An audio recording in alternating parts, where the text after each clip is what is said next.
In elementary school, I played with Barbie and Ken. In high school, I played Dungeons and Dragons. In college, I logged on to Tumblr in between classes to RP. There are certain role-playing groups based on specific fandoms like Harry Potter or Supernatural, but I mostly stick to groups where I can create an OC, an original character. The last one I created was named Adriana, a girl around my age with blue pixie hair and a triangle tattoo on her forearm. I never thought a fictional character could fuck up my life so badly. I never thought someone on Tumblr would be able to find me in the real world. I never thought I'd be woken up by an intruder inside of my double-bolted apartment. "You certainly don't look the part," were the first words he said. My eyes slingshotted open to see this teenage boy hovering in the doorway between my bedroom and the hall. What the fuck? Who the fuck are... A jolt snapped through my body. My fingers reached for my neck, the source of the electricity, and felt a thick, studded shock collar strapped across my trachea. He slung a backpack from his shoulders, rustled through until he found a box the size of my head, and tossed it on top of my sheets. I flinched, afraid of what the contents would contain. But it only said electric blue, quality color hair dye. What the hell is this? Adriana, your hair is supposed to be blue. My name's Kelsey. Another shock, slightly stronger this time. I peeled the cardboard flaps open with my chipped nails to slide out the bottle and glove. You want me to dye my hair with this, right? He nodded. I could tell by the saggy jeans and blonde ponytail dangling down his sweatshirt that he was Jaden, another OC character from the RP group.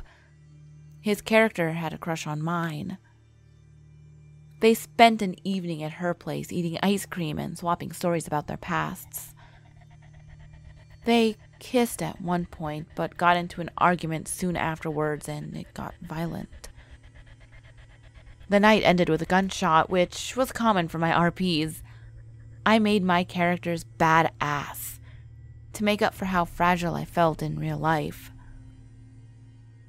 I must have paused for too long, or maybe he saw me glance at my phone charged into the wall across the room, because he activated the collar again for a much longer time.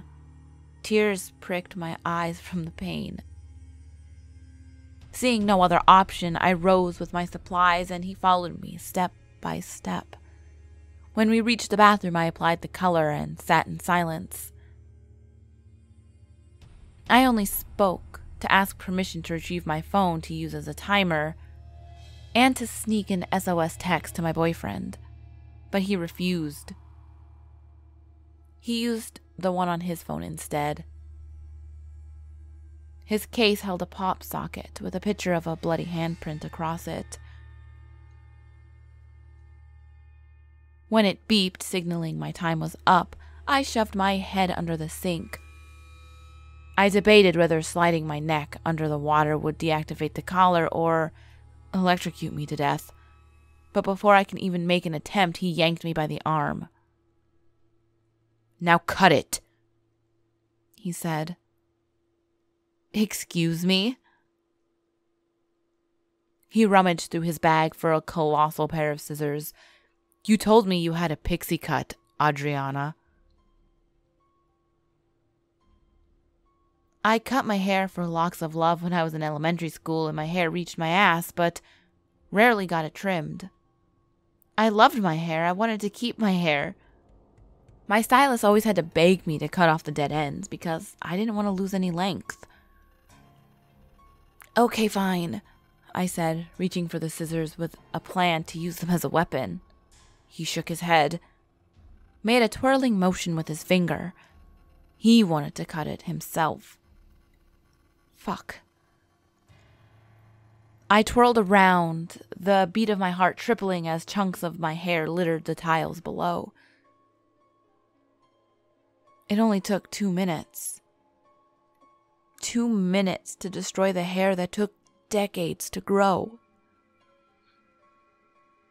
"Now for the tattoo," he said. "And then we're done." Are you out of your goddamn mind? How do you think that's gonna happen? Did you find a tattoo gun in your fucking Mary Poppins bag? He dipped his hands into the sack. This time he pulled out a thin blade. I stepped toward the shower window. It was narrow and barely able to fit my head through, but still a window. I can call for help. I could try to squeeze my legs through. I could... A never-ending shock spiked through my arms, my legs, my torso. I collapsed onto the floor, gasping and writhing. Strands of hair no longer attached to me got sucked into my mouth. The boy crouched over me and the sensation stopped.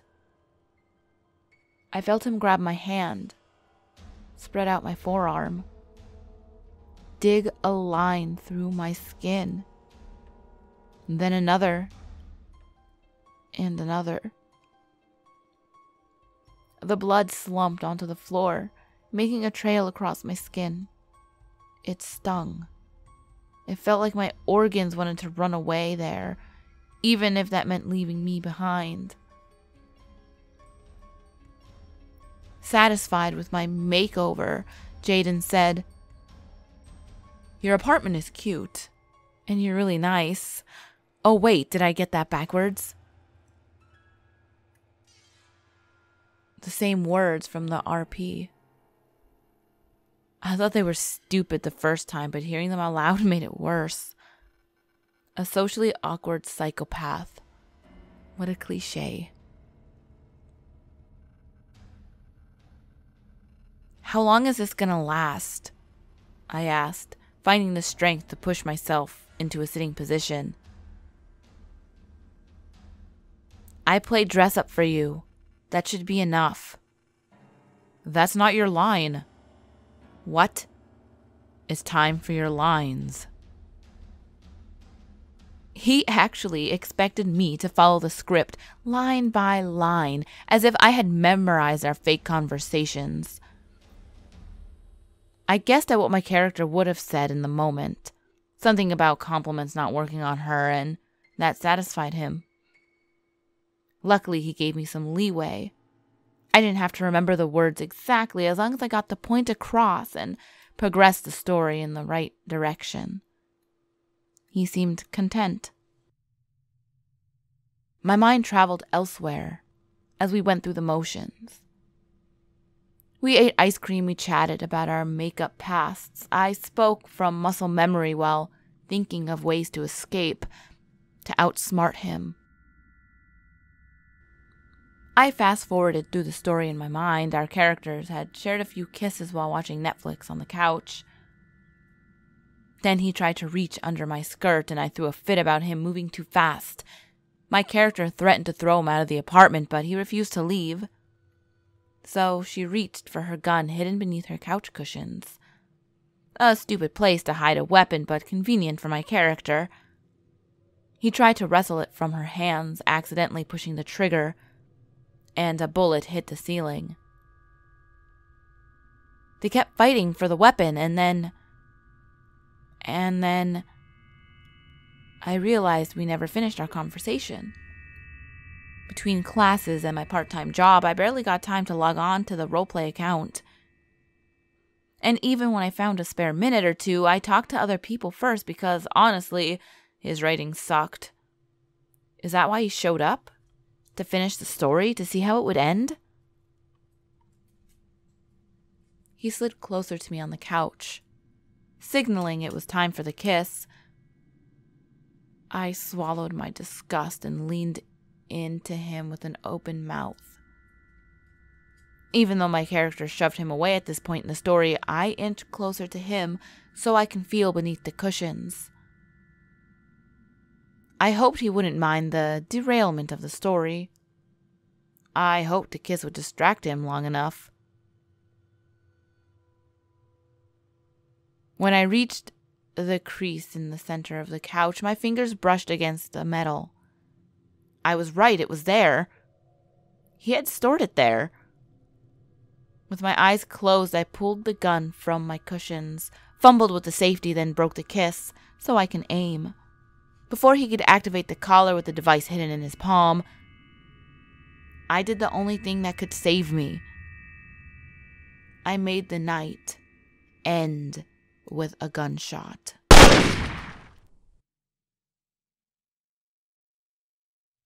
I hope you enjoyed this kind of short story.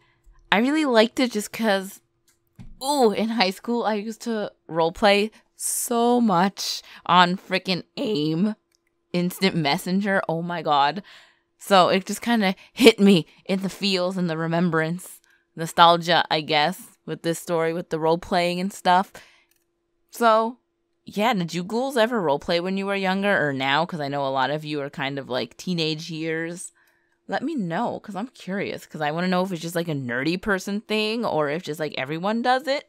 I don't know, because I'm a nerd, so I just kind of figured the roleplay thing was like in the nerd geek kingdom, if you will. But yeah, ghouls, as always, the last video will be on the top left, the next video will be on the bottom left. All my social medias are on the screen, as well as in the description box below. And remember, there's always someone or something watching you.